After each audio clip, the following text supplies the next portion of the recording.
Today we have a video on how to replace a leaky valve coming off a copper line or adjustable line under your sink or other places throughout the house that you have valves installed. If you're joining us from the previous video, glad to have you here. We're going to get right into it. As you can see, just a quick recap on the previous video. The leak is right there. As you can see, that little kind of bubble of water right down there, and this valve is leaking. As mentioned in the previous video, there are a couple things you can try to do. Tighten this bolt prior to replacing this valve, see if the leak stops. However, don't put a lot of pressure or pull on this piping as you tighten that, because you could spring a leak somewhere else.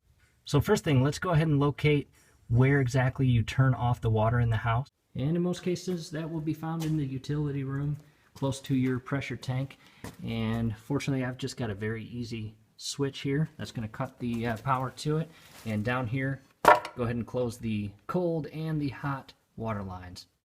Head back to the faucets, turn on the hot water, the cold water, let that water flow out until it stops. Go to each of your faucets in the household, and just to verify all that water is out of the plumbing prior to opening up that valve and removing it from the copper lines as well as the adjustable. Next thing, I am going to grab a wrench and loosen up this top nut here.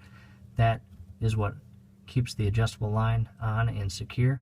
As you loosen up that top nut, be very careful. You don't want to tug at any of these copper tubes. You don't want to increase any chances of starting any leaks anywhere else. As you take that nut off, it will have a little bit of water remaining in that. You see a little bubble coming up, but put like a little Tupperware dish underneath it just to catch all that water. Next tool I'm going to grab is this little cutter. As you can see, the little circular blade there. I'm going to unwind this to the measurement that I can fit this over the actual copper pipe, and at that point I'm going to tighten it where the circular blade makes contact with the copper pipe. As you can see, those two little rollers there, and once you get it not real firm but just kind of snug, you're just going to begin to rotate the tool. As it loosens up, you're going to give it another half-inch turn or quarter turn and continue that circular motion, and you are going to get a very clean straight cut. And you're going to place the cutting tool at the exact point on the copper line that you want to cut, and again, tighten it, but don't over tighten it. As you can see, I can still fairly move it, and you're just going to begin turning it all in the circular motion. As it loosens up, go ahead and give it another turn, tighten it up, and continue that process until you get that clean cut. Here's a better look at the actual line that it cut off, and the cool thing about this one, it is a push, so I'm not going to have to do any soldering or welding or seating or sealant on this connection.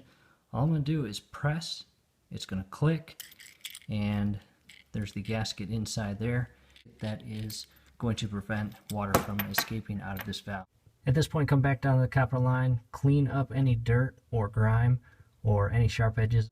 Prior to putting this on the actual copper pipe, there is a clip that is right in there. You want to remove that. It's very easy. Just grab this little bevel tip there and pop it off. And next thing we're going to do, per the instructions, we are going to mark a stud in about 3/4 of an inch. So I have already put in 3/4 of an inch, and I'm going to grab a Sharpie and I'm going to mark that from the tip of the copper line back. I'm going to make a small little black line. Okay, there's the 3/4 black line. From here, all you're going to do is position this on and push until it clicks. Next thing before moving on, that clip we took off, as you can see right here, you are going to put that right back on where it was on before. Anytime this valve is in use, it is, per the instructions, a must to have that clip back on. Next thing is the adjustable line. The good thing about here is this is already pre-prepped. Alright, the new valve is on and secure. The adjustable line coming into it is secure and tight.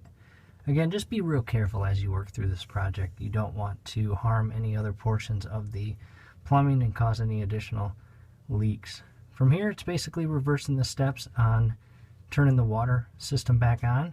And once you get the water flow, verify any leaks, and you can actually adjust this valve, make sure that the water stops, and then open it up, make sure it continues to flow.